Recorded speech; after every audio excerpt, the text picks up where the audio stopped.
la Maison Bergès. Je suis Sophie Mouton, la responsable du musée. Bonjour, je suis Frédéric Virieux et je suis chargée des publics et des collections au musée.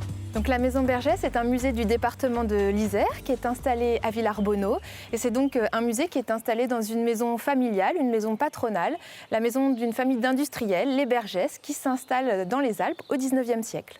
Aristide Bergès vient s'installer au pied des Alpes, à Lancey, pour bénéficier des ressources hydrauliques de la montagne et pour fabriquer de la pâte à papier.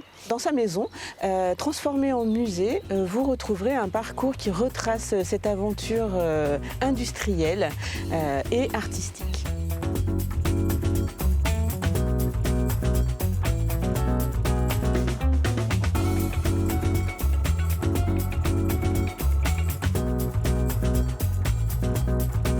Dans la Maison Bergès, on est plongé dans un décor très immersif, un décor très éclectique qui date des années 1900. Et ce décor, il est très personnel en fait. Il a été imaginé par la famille Bergès pour raconter à la fois son histoire. Les enfants ont cherché à raconter le récit de leurs parents dans le décor de la maison. Et aussi pour mettre en avant, en valeur, une énergie qui pour eux est très importante, qui est l'énergie hydraulique et l'énergie hydroélectrique. Dans les collections de la Maison Bergès, on conserve un certain nombre de peintures ou de sculptures qui représente cette houille blanche, l'allégorie de l'hydroélectricité. L'expression houille blanche, elle a été popularisée par Aristide Bergès au moment de l'exposition universelle de 1889 à Paris. Pour lui, il était vraiment très important de faire connaître cette nouvelle source d'énergie et de la rendre plus populaire. Et il propose donc cette expression houille blanche en référence à la houille qui à l'époque était très connue. C'était le charbon de terre, le charbon noir, qui était à la base de cette énergie très importante pour l'époque, la vapeur. Donc lui propose de remplacer le charbon de terre par une houille qui est blanche, donc par l'énergie des eaux provenant des sommets enneigés des Alpes. Donc la blancheur fait référence à ces glaciers, à ces neiges qui sont une sorte de réservoirs en énergie qui alimentent en contrebas les usines en mettant en mouvement les turbines. Et l'espace de la maison qui est le plus caractéristique de cette volonté de mettre en scène leur histoire et cette énergie nouvelle, c'est vraiment le hall d'honneur dans lequel nous nous trouvons actuellement. Le hall d'honneur qui met en majesté la houille blanche, cette allégorie de l'hydroélectricité que vous voyez juste derrière moi, qui est un monument, une sculpture qu'on doit à un artiste grenoblois qui s'appelle Auguste Davin, un ami de la famille Bergès, et qui met en scène comme ça cette nouvelle forme d'énergie pour l'incarner, pour la rendre plus familière, plus connue. Donc on voit souvent ces houilles blanches qui sont des jeunes femmes qui sont sur la montagne ou le long de la montagne, et en l'occurrence avec cette sculpture qui de son pied fait bouger une roue, et de la roue jaillissent des éclairs de l'électricité. Voilà. Donc on aime beaucoup les codes, les symboles en 1900 dans les arts décoratifs, et vraiment la Maison Bergès peut aussi se lire avec de nombreuses interprétations. Il y a de nombreux symboles qui évoquent évidemment l'eau, la turbine, la roue, de nombreuses formes circulaires, et puis d'autres symboles qui racontent des histoires plus intimes, en particulier l'histoire d'enfants qui vont vouloir garder le souvenir de leurs parents une fois ceux-ci disparus.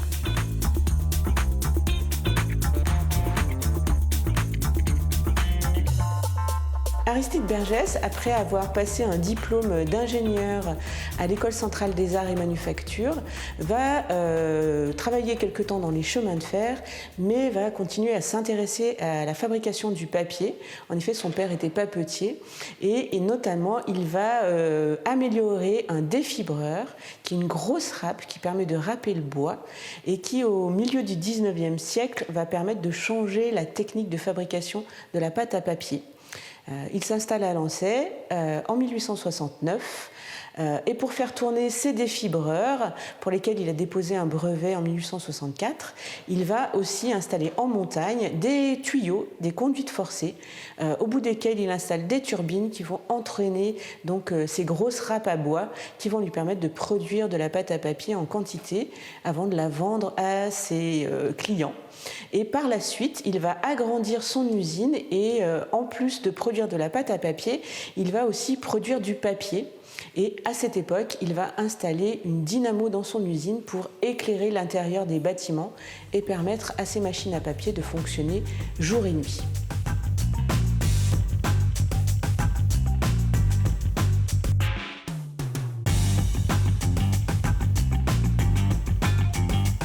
La famille Bergès, c'est une famille d'industriels qui s'intéressent à l'art, qui va avoir de nombreux amis artistes, comme un peintre symboliste qui s'appelle Gaston Bussière ou sa sœur Marguerite, avec lesquels les Bergès ont lié des liens d'amitié, mais aussi un artiste plus connu qui s'appelle Alphonse Mucha, très connu pour ses affiches de la star de théâtre de l'époque, Sarah Bernard, qui va venir à quelques reprises à Lancey.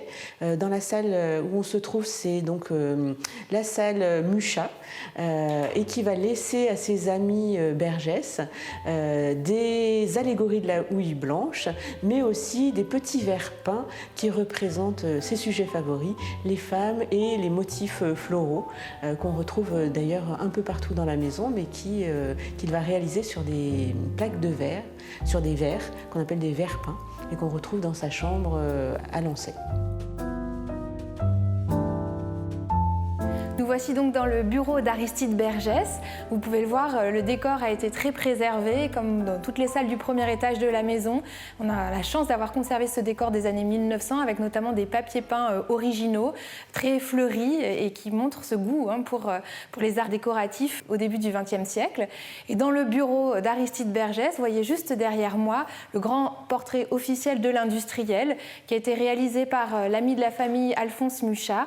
Au décès d'Aristide Bergès, les enfants vont lui commander ce grand portrait très symbolique qui résume un peu toute son histoire en une image. On voit Aristide Bergès qui est accoudé sur une conduite forcée, pour rappeler l'importance de ces aménagements hydrauliques sur le massif de Beldonne. Il est entouré et regardé très amoureusement par la houille blanche, l'allégorie de l'eau, de l'hydroélectricité. Je dis amoureusement parce que ce sont les traits de sa femme, Marie Bergès, qui ont été donnés ici à la houille blanche. Et puis tout au sommet de cette image, vous voyez les trois grands pics de Beldonne. C'est une histoire qui se déroule ici dans les Alpes, une histoire d'eau, une histoire d'industrie. À l'arrière-plan, vous verrez aussi les papeteries pour lesquelles toute cette énergie a été développée, les papeteries de Lancey qui brillent de mille feux. Elles sont modernes, elles sont éclairées à l'électricité.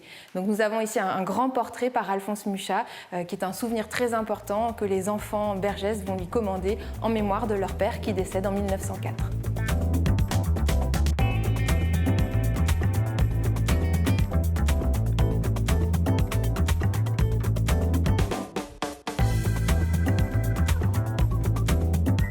Dans le bureau d'Aristide Bergès, vous pourrez voir notamment une grande photographie panoramique des papeteries de Lancey au début du XXe siècle. Vous verrez qu'il a considérablement développé son affaire, que l'industrie est devenue très très importante. D'une petite draperie de bois, l'affaire est devenue une grande entreprise, une papeterie qui emploie jusqu'à 2000 personnes au moment de la Première Guerre mondiale. À sa mort, c'est son fils Maurice Bergès qui va prendre la relève et c'est toute la ville de Villarbonneau et plus largement toute la vallée du Grésivaudan qui va s'industrialiser et se développer autour des papetiers.